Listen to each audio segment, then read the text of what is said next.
Two final topics round out our conversation here on installing Windows Server, the first of which being a discussion here on upgrades and migrations. And this is one of those interesting conversations here because the actual content in performing specifically migrations is quite a bit further than really what we can discuss here in this course. One reason for that is that the migrations themselves actually can be very different for each individual role, depending on what you're trying to migrate. And so what I'd rather do here is just take a quick review or a quick overview of the different ways in which you will get Windows Server 2016 in your environment. We have talked here so far about the clean install route, effectively installing Windows Server onto a machine with an empty hard drive. The clean install option is in some ways kind of the best option because you know what you're getting into. This machine has no prior history that you have to worry about, and that whole sense of garbage in, garbage out. And so the clean install with, as we'll talk about here in just a second, the role migration can in many ways be kind of a superior experience because you tend to get rid of all your prior, perhaps not great decisions you may have made during the years that that prior operating system was in operation. Now, this version, like other versions, also has the abilities to do upgrades. You can actually perform upgrades of Windows Server, but there are some interesting consequences with those upgrades. Again, the garbage in, garbage out whole mentality there for all your prior decisions that you may have made in other configurations. One thing to note with the upgrade is that Microsoft recommends the upgrade process, or really its suggestion for upgrades, has to do with, here in the quote, VMs, but you could also argue this with hosts, do not have specific OEM hardware drivers. What Microsoft says here on TechNet is that the upgrade works best in VMs where specific OEM hardware drivers are not required or needed for a successful upgrade. If you've tried to do an upgrade in the past and you've worked with some of these hardware drivers, you know why Microsoft is making this recommendation. By doing a complete system install and rolling those services over onto that new machine, you have quite a bit more flexibility in how you go about manifesting this upgrade. So I tend not to focus too much on the upgrade process here, just simply because in a lot of environments it can be fraught with danger. Now, that is not the only way in which we can get our services rolled onto this new operating system version. One such other way is one that Microsoft actually is touting quite a bit in this version because the cluster team has put a lot of investment into making the rolling upgrade of your Windows failover cluster hosts just that much easier. Now, the point here, and we'll talk more about this in a later course on failover clustering and the high availability options in Server 2016, but one of the points here is the fact that a Windows failover cluster is designed to more or less never go down, and by that I mean the individual services. And so this rolling upgrade here is a way in which you can actually roll the upgrade from a previous version to a new version while still manifesting the cluster as an entire entity.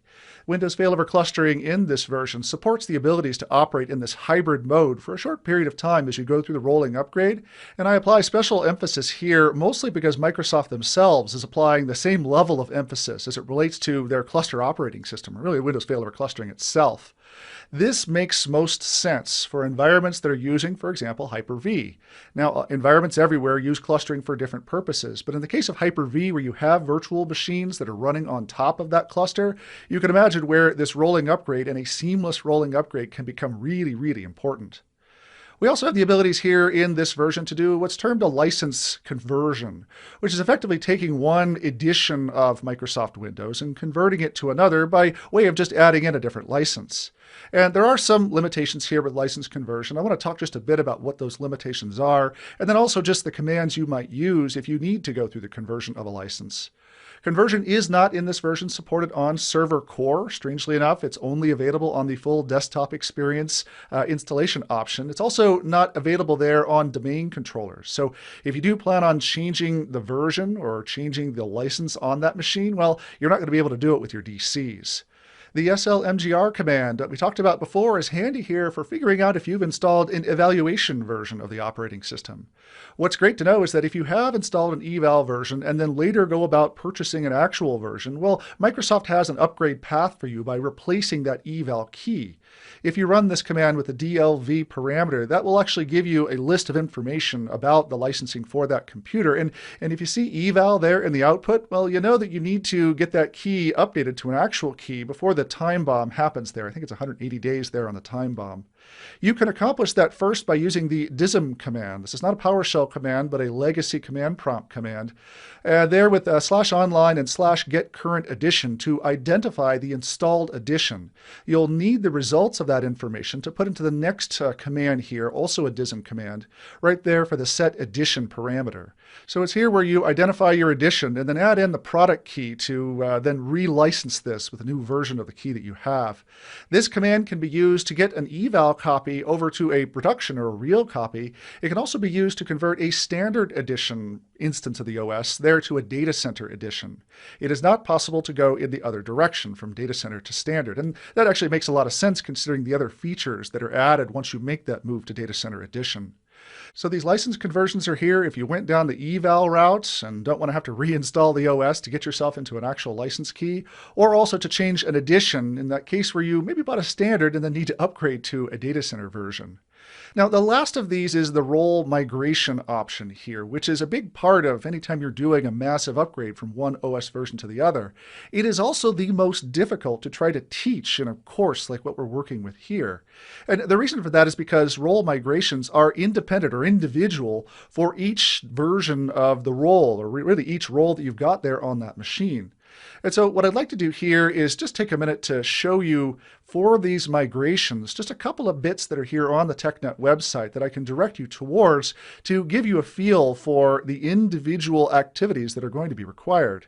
Here is a website here in TechNet called Install Server with Desktop Experience, where I want to come down here and show you the migration view, which really I just want to point your attention here to a table that Microsoft has provided for each of the server roles you can see over here on the left. This gives you a feel for each of these server roles.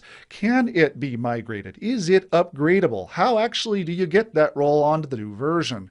And the whole list here exists for many of the major roles that exist in Windows Server. I do also want to show you that at least as of the time of this filming, there is a second website here on TechNet titled Migrating Roles and Features in Windows Server.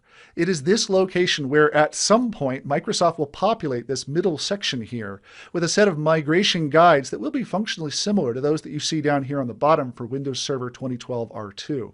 Again, I tell you that these guides are very different for each of the roles that you're working with. There's a lot of steps for some and there's just a couple of steps for others. But as Microsoft goes through populating these guides, this is the location where you'll go to get that specific guidance.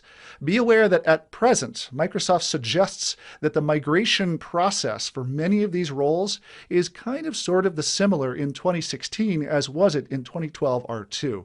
Your mileage may vary, so you might want to test it out, but be prepared for Microsoft really just kind of updating some of the numbers here and maybe some slight guidance changes as they go through creating these new migration guides for Server 2016.